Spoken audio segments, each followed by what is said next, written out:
This is about a priest, a preacher, and a rabbi. That they were together in a room playing cards, but for money. So the police entered to the room and they issue a ticket for them for gambling, illegal gambling, and they have to go to court, and now they have to be in front of a judge. And the judge looked at the three clergymen, and the judge says, okay, you know what, guys? You're men of faith. I feel really bad if I had to send you to jail. So if you can give me a good enough explanation or good enough excuse to convince me that you weren't gambling, I will let you go. So the priest goes first. I say, well, Your Honor, I can tell you that when the police entered, there was no money that there was handled in that table. So that means that we weren't gambling. So the judge said, that's a good enough excuse. You can go home. The priest goes home. And then the preacher said, well, we haven't even started to shuffle the cards at that time. So I guess we weren't really gambling. And the judge says, that's a good enough excuse. I accept it. You can go home. And then the judge looks at the rabbi. I said, what's your excuse to convince me that you were not gambling? And the rabbi said, gambling? Against who?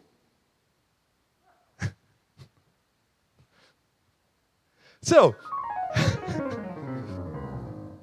I want to talk to you today about don't settle with good enough.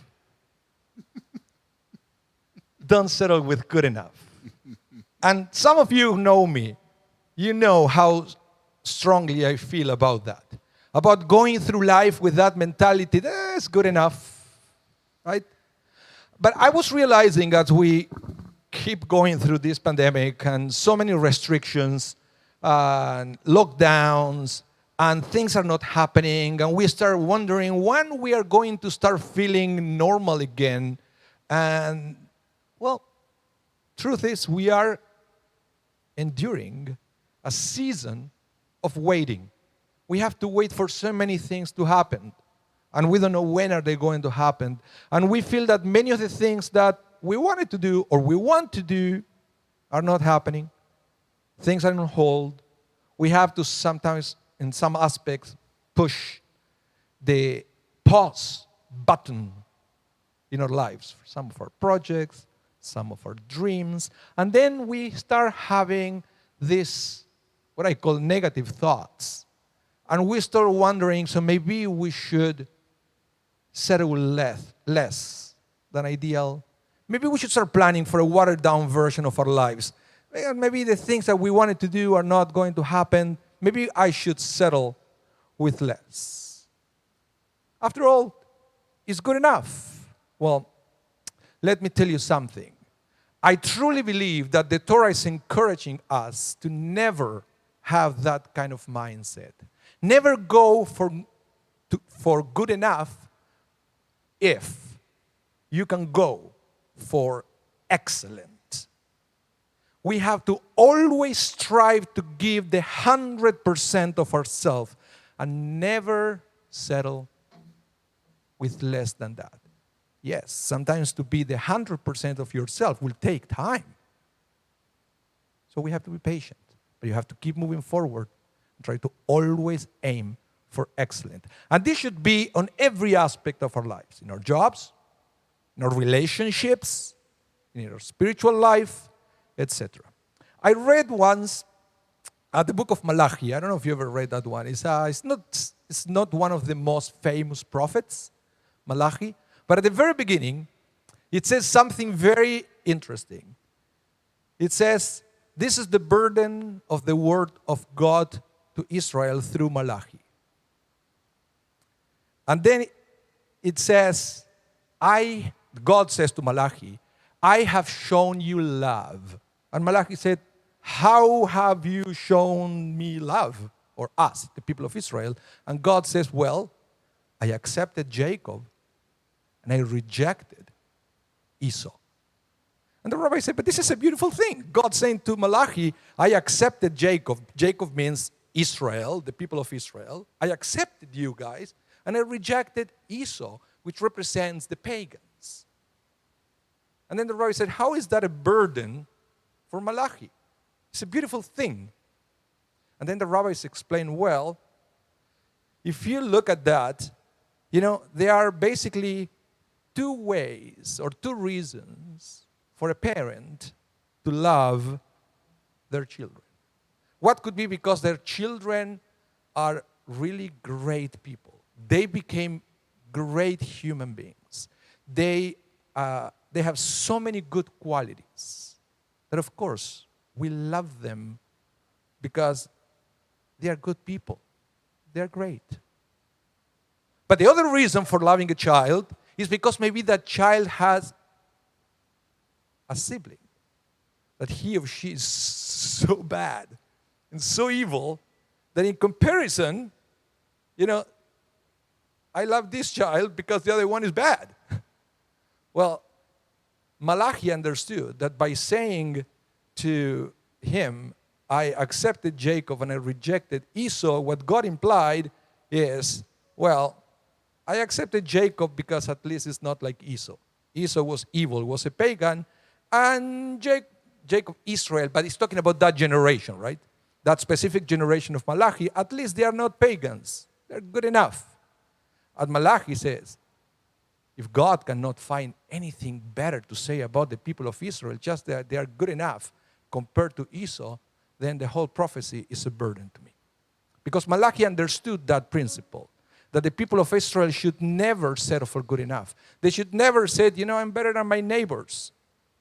Yeah, that might get the job done, but we should never settle there.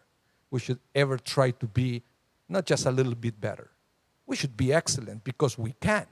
Because we have so many things to bring and to give to this world. And the rabbis understand that Moses in this parsha implied something similar. When God asked Moses to go and talk to Pharaoh, and Moses said to God, well, if you think about it, if the people of Israel didn't listen to me, how will Pharaoh listen to me? And I have sealed lips.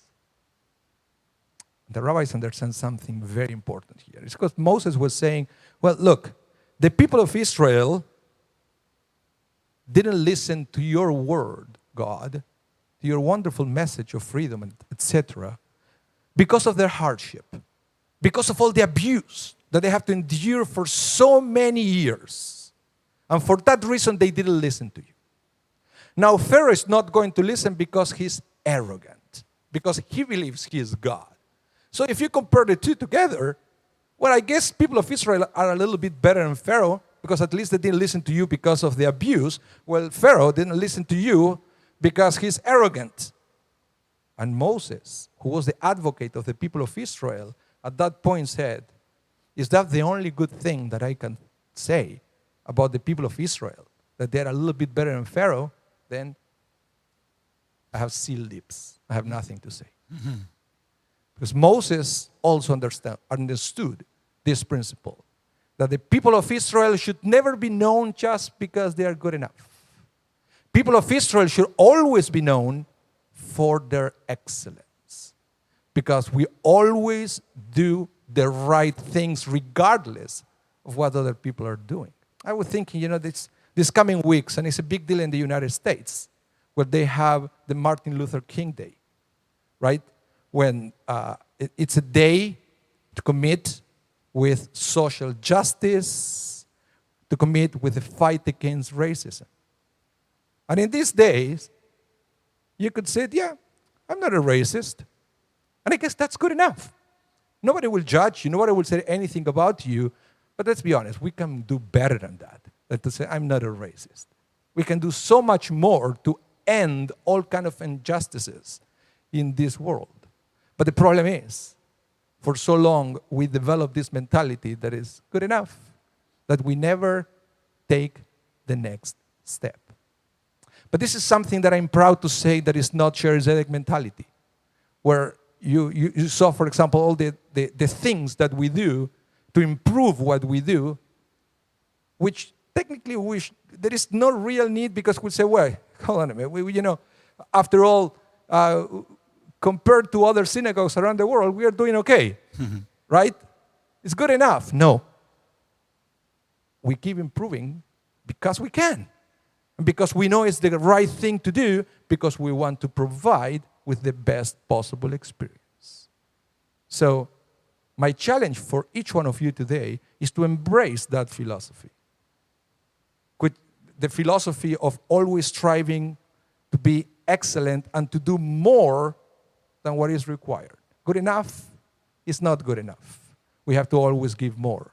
We can do more for social justice. We can do more to end racism. We can do more to improve ourselves. We can do more to improve our relationships. And we can do more to improve our spiritual life. Never settle with good enough when you can aim to become excellent. Shabbat Shalom.